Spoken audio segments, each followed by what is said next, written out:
What's good, y'all? Welcome to Chat Closet. I'm your host, DDB, and welcome to my Chit Chat series where I get together with my friends and family, and we just kind of chit chat and talk about whatever we want to talk about. So today we're going to talk about co-parenting. So Tamika, just talking to you, like, as someone who has co-parented as a wife and also co-parented as a single mother, what do you see as the differences between men and women when it comes to co-parenting? I can only speak for my situation. I can't speak, you know what I mean, for like all men or all women. But in my situation, I have been the disciplinarian, whether it was when I was single mom or as married mom.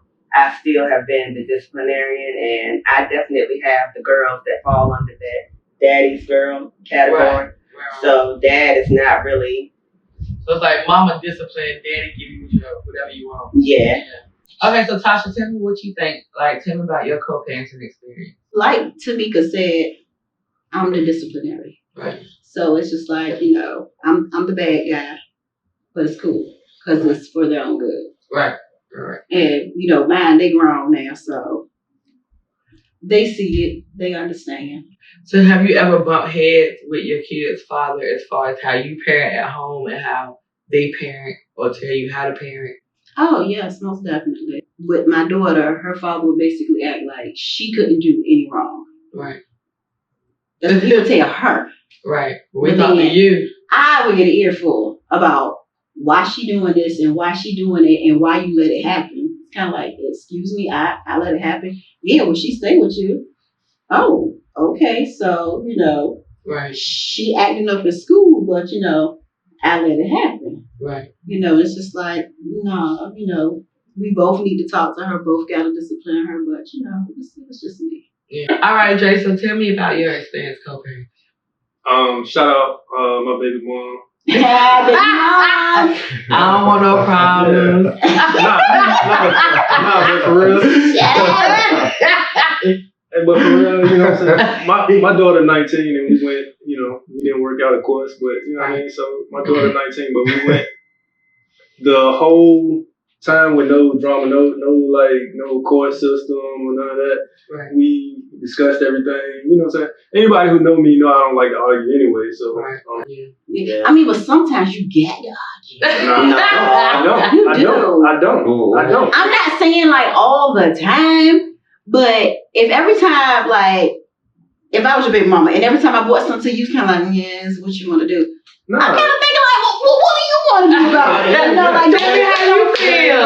Right. It ain't even that. And, look, I watch my mouth too. Why we gotta argue? Why we can't just say, all right, how you feel about this? Why? Why you feel that way? Well, this how I feel about it. Well, how about we do this? And then we meet there. And then that's a one in a lifetime situation. But why we gotta shout and go back and forth and talk shit about each other? And like, nah. All right, Kevin, so how you feel about co-parenting? Especially with one mother versus another. And just in general. Man, I'm tired. Man, co-parent, man, you gotta have two mature people, man. Bottom line, on the same page that got the same ideals, philosophies, and strategies, tactics on raising kids, though. Right.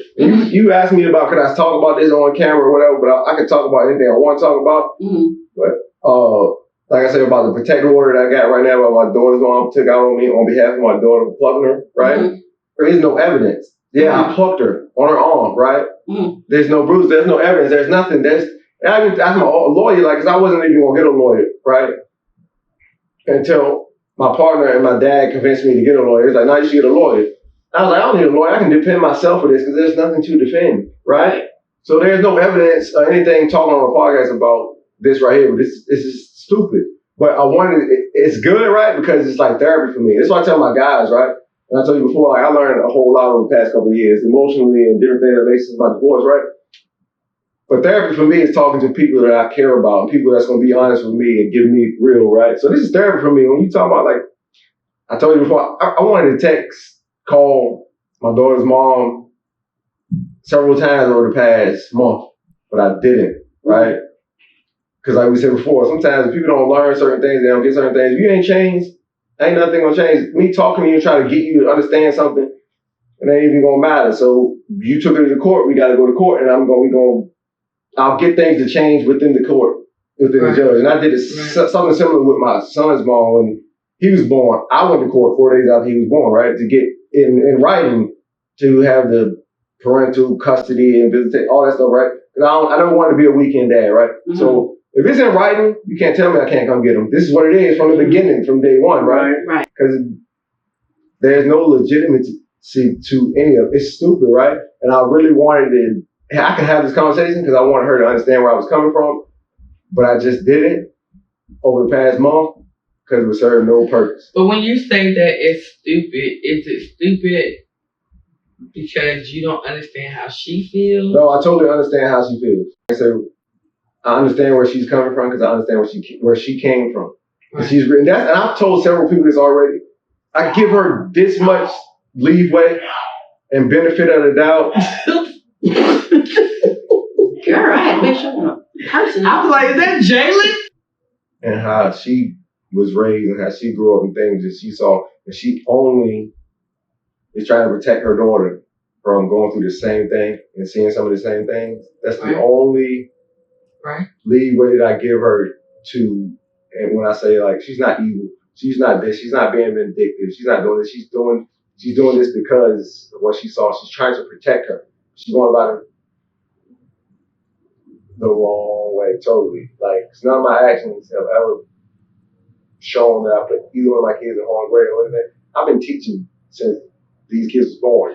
Is your daughter aware of the protective order? Yeah, she was in court. We went the first time we went to court on the hearing, but I got to postpone because I had to get a lawyer or whatever. So she was there, and it hurts, y'all. It hurts because it was like I saw her and her mom and her grandfather come into court, and I didn't even say that for any of them. It hurts. How you have your daughter 20 feet away from you, you not even speak to her, and just go into the court and you come out and you walk away and just walk out like, yo. It's crazy because, like I said, like we talked about earlier, parents. One parent is a disciplinarian and whatever, right? And kids, they want to go where it's easy, right? Right. And man, how much fun me and my daughter did we have, yo? And it's crazy because when I punked her, that was one moment in time, right? We was out shopping. We went home and watched the movie, laughing, joking. The next day we went to an air show at the naval station. When I went to air show, had fun and different things, and it's just nothing. And then all these things only come up because mommy manipulates and asks the questions. Oh, what happened? I went to the air show. Did you eat vegetables or did you only eat candy? Mm-hmm. Oh, you had candy? It wasn't the type of candy that you wanted? As a 10-year-old, you got to understand what they understand. Yeah. And sometimes you got to understand that they've been manipulated too at the same time, right? So it's like, you can't say, your daddy is evil. He won't let you make donuts. He'll only let you make Pop-Tarts. Right. And it's like, yo, when you talk to a 10-year-old like that, it's like, oh, this is what I know I can, mommy, don't send me with daddy because he only gave me Snickers. He knows I like Skittles. And as a man, but like a father that's there, and I grew up in a 2-parent household. Mm-hmm. And my dad is like my best friend, right? And sometimes how women can manipulate kids, yo. And don't get offended because y'all women, because y'all might not manipulate y'all kids. Some other women do, right? Mm-hmm. It's just like, yo, and even down to my son's mom now, that stuff is cool, whatever, but now when he's 16, it's like, now she's saying that he's doing things that's disrespectful. When I was saying it wasn't disrespectful, but now she's saying herself that certain things, and like I said, neither one of my kids are bad kids, right? Mm-hmm. They're just being kids, but one parent says, you can eat all the sugar, and one parent says, no, you gotta eat some vegetables. It's like, I want to put this nigga bed. Right. And it's like, yo, come on, man. We doing what's important, what's best for the kid. Right. It don't matter whether I like you or you don't like me, we're not together no more. What's best for the kid? It's like, yo, come on, man. It's crazy, yo. But that's where the maturity comes in. Everybody don't have that maturity to put the kids' well-being first. But the thing is, it's a lot of people out here with children together, and all they care about is get back. One other thing I want to say, what I go back to, when I give my daughter's mom the little bit of leeway that I do give her, sometimes people just don't know what they don't know, right? And I say that to say, every parent, both the one that's giving them sugar and the one that's giving them vegetables, think they're doing what's best for the kid. Mm-hmm. They think they're doing the best. Like, since I grew up without my father, I grew up without candy, so I'm going to give my kid all the candy to make sure that they're happy. They think they're making them happy and they're doing what's best for them. but you're not ready. I mean, with that situation, she couldn't possibly think that With that situation, we can go right to the doctor and the dentist and find out that that's wrong. I'm just saying, You okay, cannot the do it way that way. I look at it, maybe because, you know what I'm saying, the way I grew up, you did something wrong, okay, you might have got popped for it, you might have got fussed at for it, you know what I'm saying, but you might have got put for it, but guess what? That builds fucking character, and the baby not gonna be out here in this world acting Thinking they can do it. You know what the crazy thing is? Like I say, man, that's why I sit back and I'll listen. I listen to people. I talk long, but I listen to certain things. With everything, kids, adults, whatever. You have to have the context, yo. And like I say, y'all know her. I know her. And I know how she grew up, and I know how certain things were, right? So I know where you coming from. It's like she's only trying to protect her, right? She don't know what she don't know. She don't know the naiveness that she has about. It's like, this is the only tactic I have to try to control something, but like, there's a lot better ways you can do this than this. You really messing this up doing it this way, right? So sometimes people don't know what they don't know, yo. You can talk about tonight, you plug back, we gonna have a conversation, okay, well, why was they plugged, okay, look at the kids, so you did X, Y, and Z, when you know you're not supposed to do that. Now, if I felt like, okay, well, you plugged them and you shouldn't have plugged them, okay, this will be a conversation between me and you. We're gonna have some choice words. Right. Yeah. In the grand scheme of things, like it's affecting her. So the last question is, has there ever been a time where, when it comes to your child, you were wrong? Yes. You were wrong, and you needed to say, you know what, babe, let me finish. You need to say, you know what, baby, mama was wrong, daddy was wrong. I acted too quickly. I didn't understand. Whatever reason, I'm wrong. And let me apologize to you, because I want to build in you the ability to be able to apologize to people when you're wrong. So let's start with you, Kevin. I'll make it real quick, man. Yes. Because like I accept accountability and responsibility for any and everything I do. That's why I have a problem talking about whatever. And you're like, oh, you want to say that? Yeah, I'm secure. I'm whatever. Man, we can call my son and my nephew on the phone right now, and countless times. How many times I say, yo, you was right. My bad, bro. If I say, you say, yo, why you didn't sweep that up? Or why didn't you clean that? Why didn't you do this? As adults, we like, you think these kids lying. But then when something happens and you go back to it, and I'll be like, and I play it back in my head like a movie, right? And you're like, okay, this happened. Dang, I was the one that left that day. I have to go back and say, bro, my bad, I was wrong. I forgot that I did do that. You didn't do that. My bad. Because that builds trust. Right. But then them to say, okay, well, at least I will be honest. Yeah. My parent will be honest. Plain and simple. I've done that countless times with my son, my nephew, with anybody, because there's nothing wrong with being wrong. We always going to be wrong sometimes. Right. When the kids grow up and you realize, like somebody said before, your mom and dad not superheroes, they're human just like you. When you get older and you have your own kid, and you're like, hey, mom just was doing the best she could do. That shows me that if I'm in any situation, friendship, relationship, whatever, if I'm in the wrong, step back, be a woman, be a man, and say, you know what, I was wrong. Let me apologize. 100%. So, Jay, what about you? Have you ever been in situations like that? Yeah, absolutely. Like, it was one this year that I was really disappointed in my daughter, you know what I mean? Because I felt like her word wasn't any good to me, because she told me she was going to do something, and I kind of like gave her an assignment to write me a report on something. Right. Because of a whole other issue about her taking some food in her room and some ants in there. I told her not to take food back there. So I gave her an assignment to write a report for me, you know what I mean? And I thought she didn't do it, you know, but she had actually done it. She emailed it to me. I didn't know she was going to email. I thought she was going to give it to me another way or text it to me. I didn't know how she was planning on giving it to me, but I know she never said anything. She just emailed it to me. Right. And, you know, then when I had the conversation with her, you know, it was like, hey, and she was like, what are you talking about? She was like, I sent you that, whatever, last week or whatever. And I was like, what? And she was like, look, check your email or whatever. And I was like, dang, and it made me smile, you know, because I was like, oh, I thought you didn't do it. I thought you just blew it off. I thought you gave me your word and then you didn't follow through. Right. And that's more disappointing. Not really that I care what the report. I wanted her to learn something. Right. But her word, you know, meaning that her that she keeps her word. That was the most important part to me, and that she does what I tell her to do. Right. So yeah, she stood on it. Yeah, and I was like, dang. I was like, yeah, I apologize. You're right. Before, that's for anything, parent-child relationship, a friend, or boss, whoever, it's just adding on and building the trust between both of them. It's like, so he trusts her a little bit more now. It's like when he says do something, he feel like she's gonna do it. And the same thing with her. It's like, oh, my dad's listening to me now, whatever. So it's just trust, and you got to continue to build trust no matter what relationship you're dealing with, parent, child, boss, coworker, whatever it is. So Tamika, talking to you, when you have kids, like your daughter is 22? She has 19. 19, okay, 19 all the way down to 3? 2. Yeah.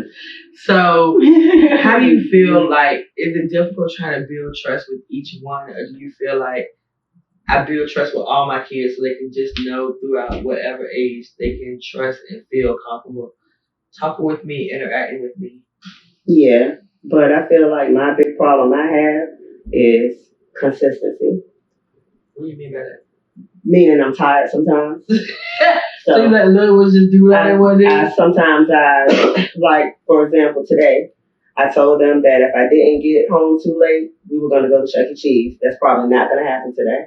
But you can't keep doing stuff like that with children. You have to show them that when you promise them something, you're going to keep your word. Yeah. You know what I mean? Because you don't want them to grow up and feel like they can't count on you, or they can't count on people, period. Or they might feel like, if people disappoint me that I love, it's okay. Right. You know?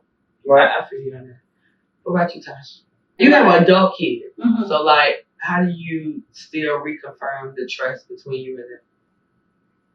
Just have conversation. Because sometimes I'm like, why you do X, Y, and Z? And my son, he's like, I did, Mom. I'm like, oh, okay. My bad. Right. You know, like, especially like something about somebody. I'm like, didn't I tell you? I did, Mom. Did you check your account?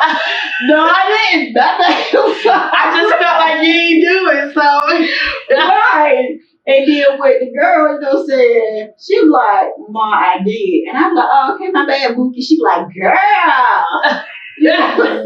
But she a part of you. She is. So, But it's kind of like that with, and speaking for someone who has a toddler at this point, he's 3 years old. But it's kind of like that with Jalen. Like, every day he says, I'm going to the car wash. I'm going to check cheese. Like, back to back. I'm going to the car wash. I'm going to check cheese. Maybe, I don't know, but if I was in my 20s or 30s, I would let her go to the car wash and check cheese all the time. But in my 40s, I'm like, I pay a monthly membership, so we go to the car wash. We go car wash all day long. Right. I'm not going to keep going to check cheese, especially on the free time I got. It's on Saturdays. And Saturdays is a bunch of kids there. But then there comes mom guilt and sacrifice. Yeah. So, yeah, it's a bunch of kids there, and you're irritated on the Saturday, but your baby been asking you all week. Right. And all week you've been saying, we gonna go. And although he's 3 years old, he still understands we haven't went. Right. And you keep saying we gonna go. Right. So that's something that I'm trying to work on. Like, my husband worked night shift, and so most times he sleeps during the day, and my son's home with me, so he's not in daycare. So it's like I'm trying to work, and I feel guilty that either I'm ignoring him during meetings. They get excited about anything, but in reality, I'm trying to manipulate you because I really can't spend the time with you that I need to spend because I work a full-time job. And daycare is $1,000 a month. And between paying regular bills and all other kind of stuff, there is no extra $1,000 a month to throw to me to throw to daycare.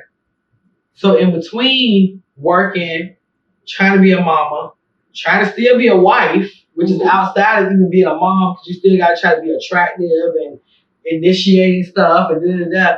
I'm also trying to teach you ABCs, 1, 2, 3s, how to spell this, how to do that. Mm-hmm. And it's exhausting. It is exhausting. And sometimes it's like, did I do this child a disservice of doing this at this age? Because, like, I'm tired. But at the same time, at any age, it's your kid. And I can't let him run behind or lack anything just because I'm tired. Right. Can I, YouTube? Yeah. Get you some Adderall. Ah! Just right, wrong. Everybody had a little more. Okay, Adderall. Okay. I thought he was gonna really give me something. I was Right. All right, y'all. So thank you for spending some time with us for this episode of Chit Chat. We will be back. This is the first time we've had a female and male, perspective on the different things that we talk about. So we will be back again. So join us next time. All right, bye.